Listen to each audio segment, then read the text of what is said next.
Friends, আশা করি তোমরা ভালো আছো, আমরাও ভালো আছি। আর দেখতে পাচ্ছ এখানে জগন্নাথ যাচ্ছিল, তার রথযাত্রা ছিল। সেই রথযাত্রায় যে নাচতে নাচতে সব যাচ্ছে গাড়ি করে। আর এইদিকে সবাই দেখো হাঁটছে, নাচছে।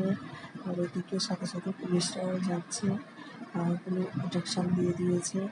আর এইদিকে সবাইকে দেখো পোশাক বিতরণ করছে, সবাই নিচ্ছে।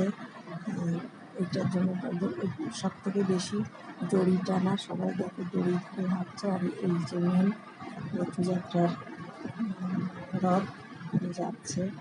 আর বাড়ি এসে তারপরে কী করে মোচা রান্না করলাম, মোচাটাকে সিদ্ধ করে নিয়েছি, হাত দিয়ে একটু চটকে নিয়েছি, নিয়ে এইবার এই পাশে একটা কড়াই বসিয়ে দিয়েছি, দিয়ে এবার ছোলা, মোচাটা রান্না করবো। ছোলা ডিম করে আলু কেটে নিয়েছি, একদম নিরামিষভাবেই রান্না করবো। এদিকে কড়াইতে তেলও দিয়ে দিয়েছি, দিয়ে একটু জিরে তেজপাতা সম্বরা দিলাম, দিয়ে এবার আলুগুলো ছেড়ে দিলাম। আলুগুলো একটু বেশ লাল লাল করে ভেজে নেব, ভেজে ভালো করে তারপর সামান্য একটু নুন দিয়ে দেবো, দিয়ে আলুটাকে একটু ভালো করে ভেজে তারপরে দিয়ে দিলাম কিছু ছোলা দিয়ে দিলাম। এবার দিলাম একটু আদা বাটা আর টমেটো কুচি দিয়ে, আর একটু লঙ্কাটাকে একটু থেতো করে দিয়েছি, দিয়ে এবার জিরে গুঁড়ো দিলাম পরিমাণ মতো, 2 চামচ দিয়েছি হলুদ।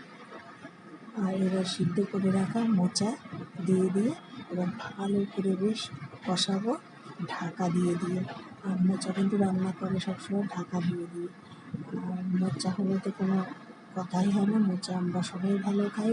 আর দেখো এদিকে আমার কিন্তু মোচা হয়ে এসছে, নামানোর আগে 1 চামচ ঘি বা বাটার দিয়ে নামিয়ে নিলে রেডি মোচার ঘন্ট ছোলা আলু দিয়ে।